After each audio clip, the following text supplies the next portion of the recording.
नाज़रीन आदाब, रमज़ान स्पेशल की एक और किस्त के साथ मैं आपका मेज़बान मोहम्मद अनस फैज़ी हाजिर खिदमत हूँ। नाज़रीन, रमज़ान के ताल्लुक़ से आम तौर पे बहुत से सवाल किए जाते हैं कि रमज़ान में रोज़े रखना सेहत के लिए फ़ायदेमंद है या सेहत के लिए मुज़िर है। तो इसी तरह के बहुत से सवालात के जवाब तलाश करने के लिए आज हम मौजूद हैं कलावती हॉस्पिटल में। हमारे साथ हैं डॉक्टर शालू गुप्ता। आप प्रोफेसर हैं इसी हॉस्पिटल के अंदर, बच्चों के अमराज के माहिर हैं। दूसरा नाम है डॉक्टर यासिर इस्लाम साहब का, जो एसोसिएट प्रोफेसर हैं मेडिसिन डिपार्टमेंट में। मेरा पहला सवाल डॉक्टर यासिर इस्लाम साहब आपसे है। आप लेडी हार्डिंग हॉस्पिटल के एसोसिएट प्रोफेसर हैं। हमें ये बताइए कि रमज़ान में रोज़ा रखना सेहत के लिए फ़ायदेमंद है या नुकसानदेह? जी, सबसे पहले सबको मेरी तरफ़ से रमज़ान मुबारक। देखिए, जहाँ तक रमज़ान की बात है और रमज़ान में जो हम 29 से 30 दिन के जो रोज़े रखे जाते हैं, इसका हेल्थ से रिलेटेड कई सारे फ़ायदे हैं। जैसे कि आजकल हम देखते हैं जो हमारी मेन बीमारियां हैं वो है हाइपरटेंशन, डायबिटीज़, मोटापा और कोलेस्ट्रॉल बढ़ना, जिसको हम हाइपर लिपिडीमिया, डिसलिपिडीमिया बोलते हैं। तो ये सब लाइफस्टाइल डिसऑर्डर्स हैं जिसमें हमें डाइट का और खाने पीने का बहुत ध्यान रखना पड़ता है। रमज़ान के टाइम में जो हम फास्टिंग रखते हैं, आजकल चूँकि गर्मियां हैं तो गर्मियों में 15 से 16 घंटे का हमारा फास्ट हो जाता है। इसको हम इंटरमिटेंट फास्टिंग बोलते हैं और इंटरमिटेंट फास्टिंग का आजकल काफ़ी कंसेप्ट आया हुआ है कि इस फास्टिंग से जो हम लगातार 15 से 16 घंटे कुछ नहीं खाते, इससे हमारी बॉडी में कई सारे फ़ायदे होते हैं। जैसे कि हमारी बॉडी में एक तो नंबर 1 वज़न हमारा कम होता है, क्योंकि जब हम फास्ट करते हैं हमारी कैलोरीज़ कम हो जाती हैं तो हमारा वज़न कम होता है। और जब वज़न कम होता है तो उसके जो असर बाकी बीमारियों पे भी पड़ते हैं, जैसे शुगर, जो प्री डायबिटीज़ हैं या जिनका शुगर शुरू में पता चलता है माइल्ड डायबिटीज़ है, उनका शुगर फास्टिंग से ही कंट्रोल हो जाता है। Second, blood pressure. हाइपरटेंशन भी एक ऐसी बीमारी है जो ओबेसिटी और लाइफस्टाइल डिसऑर्डर है, इसका भी फास्टिंग से काफ़ी फ़ायदेमंद असर होता है। हाइपरटेंशन पे ब्लड प्रेशर कंट्रोल हो जाता है।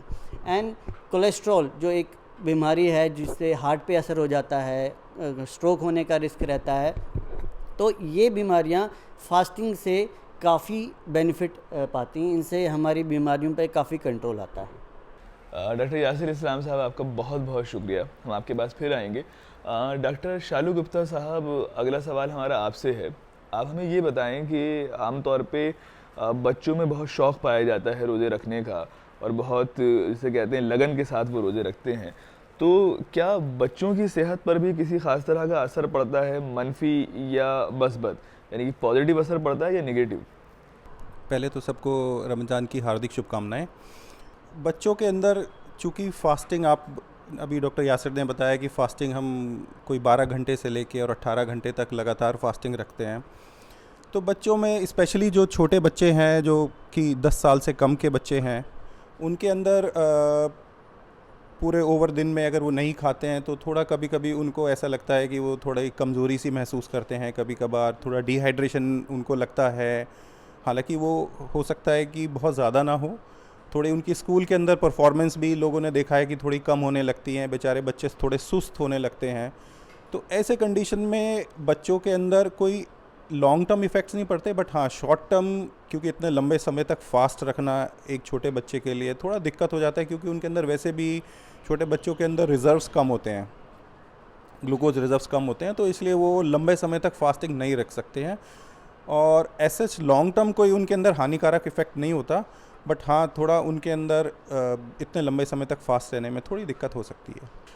अच्छा, डॉक्टर यासिर साहब, मैं ये जानना चाहूँगा कि आम तौर पे ये भी कहा जाता है कि कुछ लोग मशवरा देते हैं कि आप रोज़ा ना रखें, फास्ट ना करें, उसमें जिस्म के अंदर कुछ ख़ास तरह की कमी आ जाती है, मिनरल्स कम हो जाते हैं या पानी की कमी होने से भी नुकसानात हो सकते हैं। तो हमें आप ये वाज़ेह कीजिए कि क्या ऐसा मुमकिन है?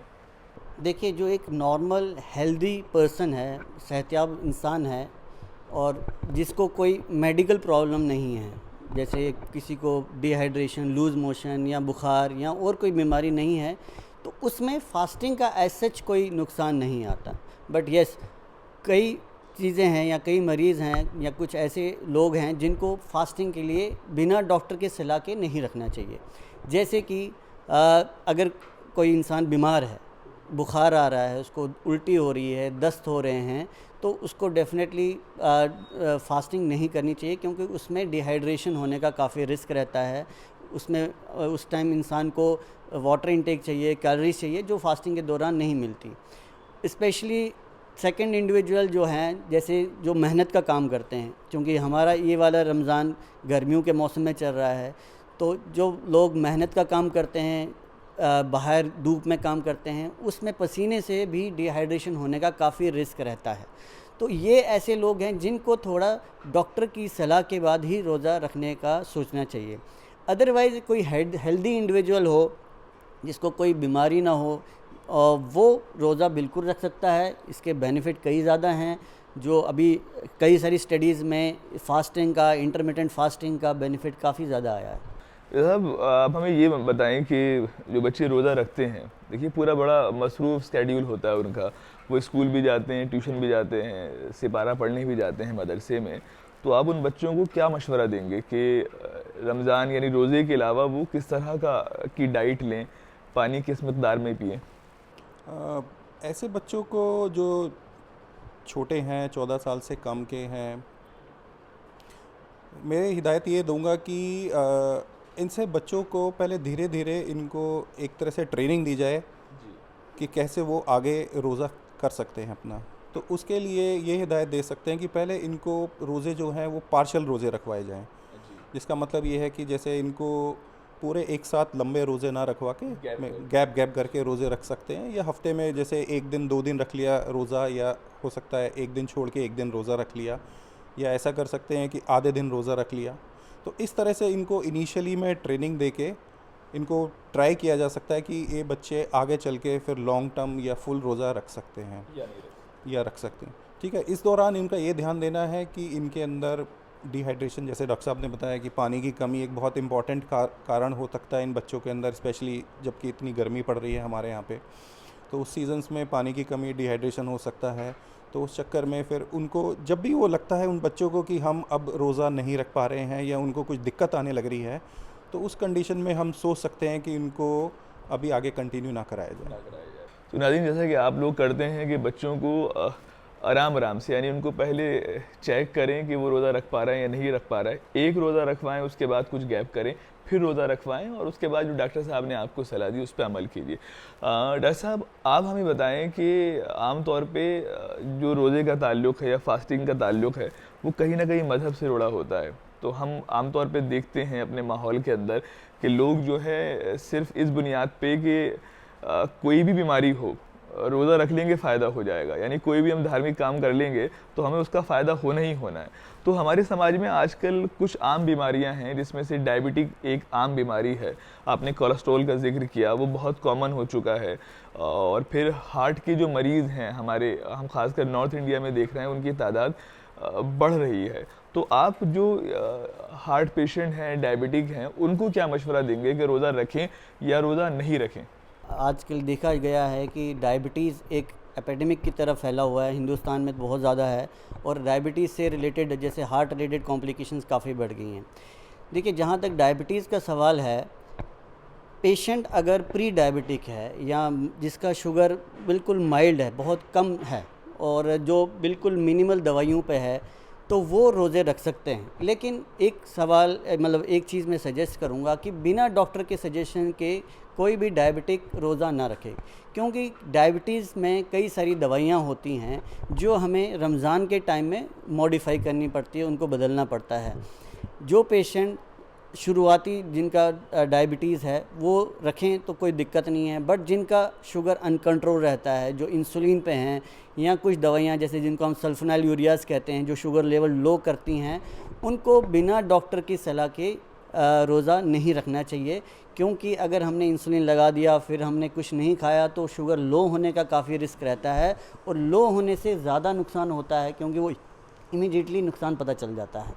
जहाँ तक हार्ट रिलेटेड पेशेंट्स हैं, देखिए अगर तो उनकी कई सारी दवाइयाँ चल रही होती हैं जो दिन में 3 बार भी होती हैं या एक टाइम भी होती हैं, तो वो डॉक्टर अगर उनको सजेस्ट करे कि हाँ आप ये दवाई सुबह शाम ले सकते हैं, दिन वाली स्किप कर सकते हैं, या आप फिट हैं फास्टिंग, देन तब वो रोज़ा रखें अपनी मर्ज़ी के। क्योंकि कई बार जैसे आपने कहा कि वो रिलीजियस बिलीफ ऐसा रख लेते हैं कि नहीं हमें रोज़ा रखेंगे तो बीमारी ठीक होगी। बिल्कुल अब ये अकीदा अपनी तरफ है, बट मेडिकली डॉक्टर से राय लेना बहुत ज़रूरी है। डॉक्टर एक पेशेंट के बेसिस पे ही डिसाइड कर पाएंगे कि क्या ये मरीज़ हम इनको अलाउ कर सकते हैं रोज़ा के लिए कि नहीं, जिसमें उनकी दवाइयाँ, उनका बाकी चीज़ें हमें देखनी पड़ती हैं, तब हम डिसाइड करते हैं कि वो रख सकते हैं कि नहीं। डॉक्टर साहब, हमने देखा है कि अब ये भी हो रहा है कि बच्चे जो हैं उनमें डायबिटिक्स जो हैं कि जो मरीज़ हैं उनकी तादाद काफ़ी बढ़ रही है। स्कूली सतह पर भी बहुत से बच्चों में डायबिटिक्स यानी शुगर की बीमारी जो है वो पाई जाती है। तो इस सिलसिले में आप क्या कहेंगे कि या तो हम बच्चे की डायबिटिक चेक कराएं, क्या मशवरा देंगे आप बच्चों को? बहुत अच्छा सवाल आपका। पहले तो मैं ये बताना चाहूँगा कि बच्चों के अंदर जो डायबिटीज़ होती है वो जो बड़ों के अंदर डायबिटीज़ होती है उससे थोड़ा डिफरेंट होती है। डिफरेंट इन द सेंस कि वो जो डायबिटीज़ बच्चों के अंदर पाई जाती है वो उसको बोलते हैं हम इंसुलिन डिपेंडेंट डायबिटीज़ यानी IDDM, जिसका मतलब है कि इन बच्चों के अंदर दवाइयाँ नहीं चलती, गोलियाँ नहीं चलती जैसे कि बड़ों में चलती हैं। इनके अंदर सिर्फ एक ही चीज़ चलती है और वो होती है इंसुलिन। और इंसुलिन की मात्रा को हम डिफरेंट टाइप्स ऑफ इंसुलिन आते हैं मार्केट में, उसके हिसाब से इनके शुगर लेवल देख के हम लोग घटाते बढ़ाते रहते हैं। तो एक अहम मुद्दा है जो कि बच्चों में और बड़ों में डिफरेंट होता है। अब जिक्र आता है फास्टिंग का या रमज़ान का, उसके अंदर एक बहुत इंपॉर्टेंट चीज़ है कि ब्लड शुगर लेवल्स, चूँकि आपने खाया नहीं होता, ब्लड शुगर लेवल्स एकदम से फॉल करते हैं या गिरते हैं, और उस दौरान इंसुलिन की लेवल्स भी आपकी बॉडी के अंदर चेंज होते रहते हैं। तो इसलिए मेरा सजेशन है, एक मशवरा है कि ऐसे बच्चों में जिनको कि इंसुलिन डिपेंडेंट डायबिटीज़ मेलाइटस है, अपने जो भी नज़दीकी डॉक्टर हैं या जिनसे आपका इलाज चल रहा है उनको ज़रूर दिखाएं और इंसुलिन की डोज़ को चेंज करवाएं, क्योंकि इंसुलिन की जो डोज़ जो होती है वो चेंज होती रहती है डिपेंडिंग ऑन आपके कितने शुगर लेवल्स रहते हैं। और शुगर लेवल्स को जांचने के लिए हमारे पास आजकल बहुत अच्छा ग्लूकोमीटर होता है, तो हम घर में आराम से ब्लड शुगर लेवल्स बच्चों के चेक कर सकते हैं और उसके हिसाब से इंसुलिन की डोज़ को घटा या बढ़ा सकते हैं। तो बच्चों की डायबिटिक के ताल्लुक से भी नाज़रीन हमको मालूम हुआ कि किस तरह से हम अगर उनको रोज़ा रखवा रहे हैं तो जो हमारे फैमिली डॉक्टर हैं, लोकल डॉक्टर जो है, उनसे मशवरा एक बार ज़रूर करें। डॉक्टर साहब, हमें आप ये बताएं कि ये तो रहा रोज़े का मामला कि हमें रोज़ा किस तरह से रखना है। आमतौर पे जो इफ्तार का मामला है, यानी रोज़ा ख़त्म होने के बाद सहरी तक का जो मामला होता है, वही बड़ा जिसे कहते हैं तवज्जो तलब होता है। उसमें भी हम देखते हैं कि दस्तरखान बहुत ज़्यादा सजे हुए हैं, दुनिया भर की नेमतें उस पर रखी हुई हैं। तो हमें, हमारे नाज़रीन को आप ये भी बताएं कि रोज़ा इफ्तार करने के बाद हमें किस तरह की ग़िज़ा जो है वो लेनी चाहिए। हम बहुत ज़्यादा भी ले लेते हैं बाज़ औक़ात, है ना? ठीक, देखिए जैसे कि आप जानते हैं हम लोग खजूर से रोज़ा इफ्तार करते हैं। खजूर के तो बहुत सारे फ़ायदे हैं, उससे इमीडिएटली हमें कार्बोहाइड्रेट मिलता है, हमें फ़ाइबर मिलता है। फ़ाइबर बहुत ज़रूरी होता है हमारी डाइट के लिए, और पोटेशियम है और चीज़ें हैं जो मिनरल्स हैं जो हमें खजूर से मिलती हैं। बट मैं जैसे कि हम सभी घरों में देखते हैं, जो ही खजूर खाया उसके बाद फिर दस्तरखान पे ऐसी ऐसी चीज़ें होती हैं जो हम रिजिस्ट नहीं करते और हम एक साथ खा लेते हैं। तो इसमें यही एडवाइजेबल है कि जो ही इफ्तार करें तो थोड़ा थोड़ा खाएं। ये ज़रूरी नहीं कि एक साथ सब कुछ चीज़ें खाएं। जो चीज़ें अवॉइड करनी चाहिए, जैसे फ्राइड आइटम्स हमारे घरों में सब में बनती है, तो फ्राइड चीज़ें, पकोड़े, तेल वाली चीज़ें, ये बॉडी में कैलोरीज या फिर हमारा पेट जल्दी भर देती हैं, फिर हम जो न्यूट्रिशनल डाइट प्रॉपर्ली नहीं ले पाते। तो ज़्यादा हमें फ्रूट्स हुआ, वेजिटेबल्स हुआ, सैलड्स हुआ, उस पे ज़्यादा ध्यान देना चाहिए और एक साथ ना खा के इसको थोड़ा थोड़ा, चूँकि सहरी तक हम बिल्कुल खा सकते हैं, तो इसको डिवाइड कर करके थोड़ा थोड़ा खाएं रादर देन एक साथ पेट भर के खाएं। खाने से बेहतर है कि थोड़ा थोड़ा खाएं। तो नाज़रीन, आमतौर पे हमारे सामने सोशल मीडिया के ज़रिए इस तरह की बहुत सी तस्वीरें आती हैं जब इफ़्तार खाकर कोई साहब जो हैं बिल्कुल सीधे हो जाते हैं, बड़े बड़े पेट जो हैं वो नज़र आते हैं। तो डॉक्टर साहब के मशवरे पे अमल कीजिए, बहुत एहतियात के साथ खाना खाइए इफ़्तार के बाद, और एक बड़ा वक्त होता है हमारे पास, गैप कर करके खाइए, थोड़ा वक्फा देके। डॉक्टर साहब, बच्चों के ताल्लुक़ से एक और सवाल ये है कि आमतौर पे जो 14 साल से कम के बच्चे हैं, 13-14 साल से कम के बच्चे, कि उनकी ज़हनी नशोनुमा पर किस तरह के असरात पड़ते हैं, या उनकी जिस्मानी नशोनुमा जो है वो उससे मुतासिर होती है या नहीं हो पाती? जो छोटे बच्चे हैं, स्पेशली लेस देन 10 ईयर, जो 10 साल से कम के बच्चे हैं, जो छोटे बच्चे हैं, उन बच्चों में रोज़ा रखने से सच कोई प्रॉब्लम तो आती नहीं है। बस ये है कि चूँकि उन्होंने खाया नहीं होता और पानी नहीं पिया होता, तो दिन के टाइम में, स्पेशली स्कूल के दौरान या खेल कूद के दौरान, हो सकता है उनको थोड़ी देर के लिए वो थोड़ा सुस्त महसूस करें, थोड़ा फैटीग महसूस करें, हो सकता है थोड़ा पानी की कमी हो जाए उनके अंदर, हो सकता है थोड़ा पढ़ाई में इतने मन से ध्यान ना लगा पाएँ। इसके अलावा और तो कोई ऐसी मेजर कोई प्रॉब्लम आती नहीं है। ऐसे में मैंने पहले बताया था कि ऐसे बच्चों को धीरे धीरे करके हम लोग तैयार करें कि जिससे कि फुल फ्लेजेड अपना रोज़ा आगे जाकर रख सकते हैं। डॉक्टर साहब, हमें ये बताएं कि आमतौर पे जो मौसम का मामला है, यानी सर्दी के जो रोज़े होते हैं और गर्मी के रोज़े जो होते हैं, उसमें बहुत फ़र्क पाया जाता है और उसी हिसाब से रोज़े भी हम रखते हैं। तो हमारे बहुत से साथी ये भी करते हैं कि गर्मी के रोज़े में जो है वो कुछ वक्फे के लिए या महीने भर के लिए, रमज़ान के महीने के लिए माइग्रेट कर जाते हैं किसी सर्द इलाके में। तो इसे आप किस तरह से देखते हैं? देखिए, जैसे कि मैंने पहले भी बताया, चूँकि ये गर्मियों के रोज़े हैं, गर्मी में एक तो टाइम बहुत ज़्यादा है, 15 से 16 घंटे का रोज़ा चल रहे हैं और शदीद गर्मी है, जिससे हमारी बॉडी में स्पेशली वो लोग जो बाहर काम करते हैं, धूप में काम करते हैं, मज़दूर लोग, या फिर जो दिन का ज़्यादातर आउटडोर काम है, उनमें डिहाइड्रेशन होने का काफ़ी ज़्यादा रिस्क रहता है। क्योंकि जब पसीना आता है, पसीने से डिहाइड्रेशन और इलेक्ट्रोलाइट इम्बैलेंस भी होने का रिस्क रहता है। तो ऐसे लोग अगर रोज़ा रखना चाहें, गर्मी उनका कोई ऑप्शन नहीं है गर्मी से बचने का, तो जैसे आपने बोला कि अगर वो सर्द इलाकों में जाके रखना चाहें तो कोई एतराज़ नहीं है, मेडिकली कोई फ़र्क नहीं पड़ेगा। मेडिकली हाँ, वो रोज़ा रख सकेंगे यहाँ पे मतलब एडवाइजेबल नहीं है शदीद गर्मी में रोज़ा रखना, अगर उनके हेल्थ बेनिफिट, उन पे हेल्थ पे असर आ रहा है तो। डॉक्टर साहब ने हमें बताया कि जो बड़ों के ताल्लुक़ से अगर हम बात करें, रोज़े रखने के फ़ायदों पर भी बात की और कुछ एहतियाती तदाबीर जो हैं वो भी इख्तियार करने के लिए डॉक्टर साहब ने हमसे कहा। डॉक्टर साहब, अब हम आपसे सवाल करना चाहते हैं कि अगर बच्चे रोज़े रखते हैं, आपने बताया कि गैप करके रोज़ा रखना चाहिए, थोड़ा वक्त देना चाहिए, और लगे कि बच्चा रोज़ा रख सकता है तो उससे कहिए कि वो कंटिन्यू करे, मुसलसल रोज़े रखे। तो जो बच्चे मुसलसल रोज़े रख रहे हैं, उनके ताल्लुक़ से हमारे नाज़रीन को ये बताइए कि उनकी सेहत पे किस तरह के फ़ायदे पड़ते हैं, यानी रोज़ा फ़ायदेमंद है या नहीं है उनके लिए? जो छोटे बच्चे रोज़ा रखते हैं, उसमें ये देखा गया है कि अगर वो रोज़े रख पाने में समर्थ हैं या सक्षम हैं, तो उन बच्चों के अंदर थोड़ा देखा गया है कि वो थोड़े एक्टिव ज़्यादा हो जाते हैं।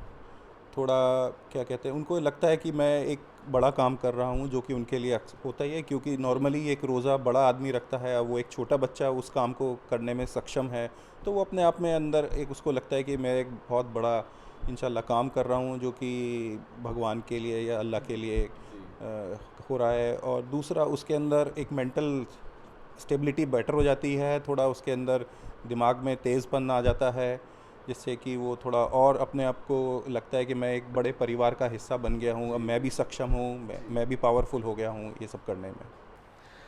अब डॉक्टर साहब, सवाल आता है ख़वातीन के ताल्लुक़ से। ख़वातीन की ज़िंदगी वैसे ही अगर हम देखें, घरेलू ज़िंदगी बहुत जद्दोजहद वाली होती है।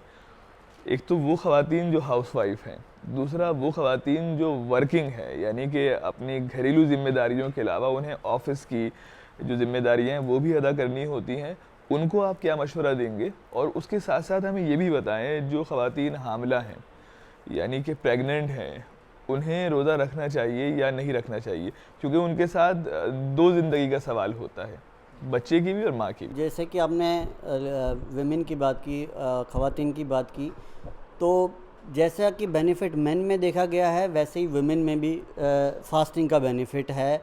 आपका वेट लॉस होता है, हाइपरटेंशन कंट्रोल होता है, डायबिटीज़ कंट्रोल होता है, कोलेस्ट्रॉल कम होता है। तो बेनिफिट दोनों मेन और वीमेन में सेम है। बट हाँ, जैसे कि मैंने कहा कि जो नुकसान, जैसे जो लोग रोज़ा नहीं रख सकते, वो सेम मेन और वुमेन में सेम है। ख़वातीन में भी वैसे ही है, जैसे जो लोग जैसे बीमार हैं और बुखार है, लूज़ मोशन हो रहे हैं, उल्टियाँ हो रही हैं, जिनका शुगर अनकंट्रोल है, वो ख़वातीन भी अवॉइड करें रोज़ा रखना, या अपने डॉक्टर से कंसल्ट करने के बाद ही रोज़ा रखें। प्रेग्नेंट लेडीज़ में तो खैर हमारे रिलीजन में भी इसमें छूट है, तो उनको तो रोज़ा अलाउड नहीं होता, क्योंकि एक तो उनको कैलोरीज़ चाहिए होती है, जो चूँकि उनको अपार्ट फ्रॉम जो अपनी कैलोरीज़ के अलावा बच्चे के लिए भी चाहिए, तो उनको रोज़ा रखना एडवाइजेबल नहीं है। अगर हम बात करें मर्द की, तो ख़वातीन का ज़िक्र साथ साथ होता है। तो बच्चों में भी अगर हम बात करें, हालांकि आप हमें बता चुके हैं बच्चों के ताल्लुक़ से, क्या ख़ास फ़र्क होता है बच्चियों में और बच्चों में? यानी लड़की और लड़की की जो सेहत है उसमें फ़र्क होता है या नहीं होता? प्यूबर्टी से पहले के हम बच्चों की बात करें या यौनावस्था अटेन करने से पहले की बच्चों की बात करें, 14 साल से कम के बच्चों की, 12-13 साल से कम के बच्चों की, तो लड़के और लड़कियों में बहुत खासा फ़र्क होता नहीं है।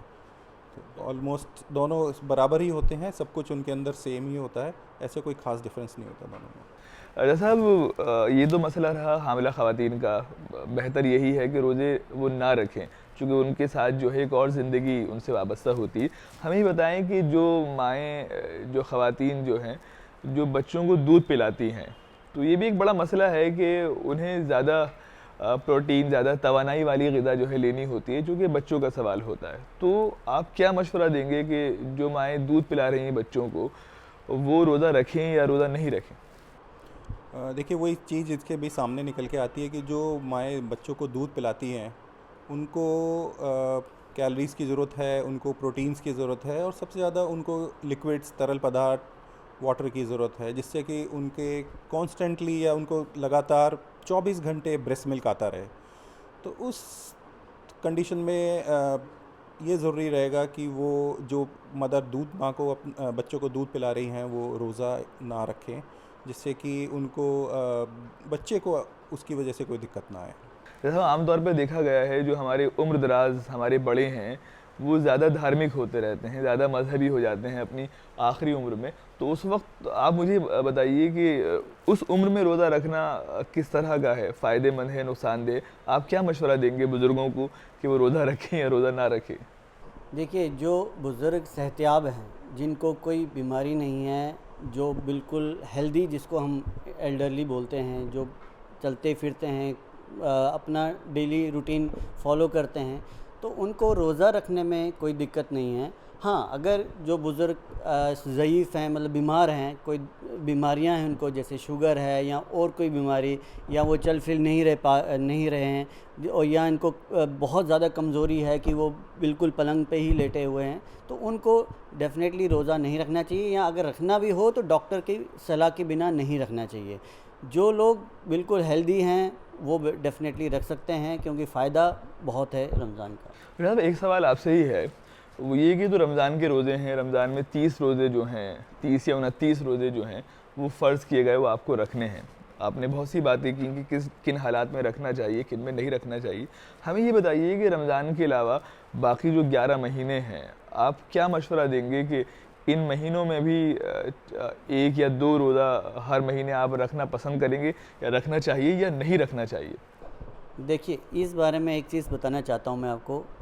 ये रमज़ान तो हमारे लिए फ़र्ज़ है, हमें तो रखना ही रखना है, लेकिन हेल्थ पॉइंट ऑफ व्यू से या हेल्थ बेनिफिट, आप पूरे साल अगर इंटरमिटेंट फास्टिंग करें, जैसे हफ्ते में 2 दिन रोज़ा रखा या महीने में 3-4 दिन रखा, उसका बहुत ज़्यादा फ़ायदा है। हेल्थ बेनिफिट तो आप पूरे साल में या पूरे साल तो नहीं रख सकते, तो आप हफ्ते में 2 दिन रोज़ा रखें या महीने में 2-3 दिन रोज़ा रखें।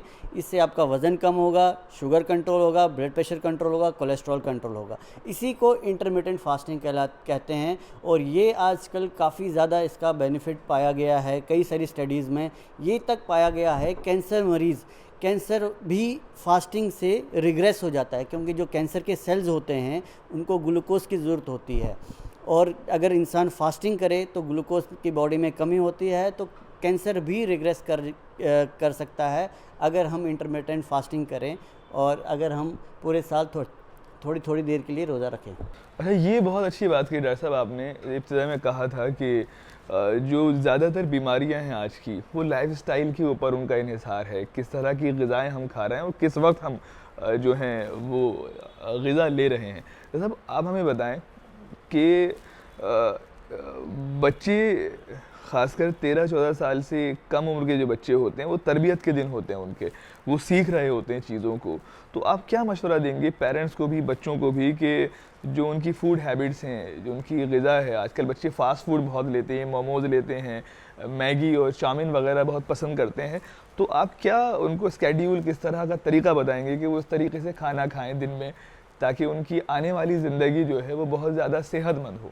कि आजकल काफ़ी बच्चे ये फ़ास्ट फूड से बहुत ज़्यादा एडिक्टिव हो गए हैं, ख़ास तौर से ये चाउमीन, पिज़्ज़ा जैसा आपने बताया।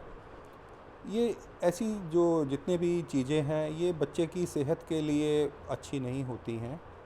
टेम्परेरीली उस बच्चे को थोड़ा अच्छा लग सकता है क्योंकि ये स्वाद में बहुत अच्छे होते हैं, तो उसको बहुत अच्छा लगता है। लेकिन अगर देखा जाए सेहत पॉइंट ऑफ व्यू से, तो जितने भी फ़ास्ट फूड आइटम्स हैं ये अवॉइड करने चाहिए, बच्चों को नहीं देने चाहिए।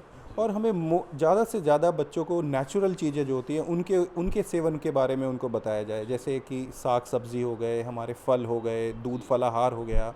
तो जो नेचुरल चीज़ें हैं, जितना ज़्यादा हम नेचर के नज़दीक रहेंगे उतनी ज़्यादा हमारे लिए फ़ायदेमंद रहेगी।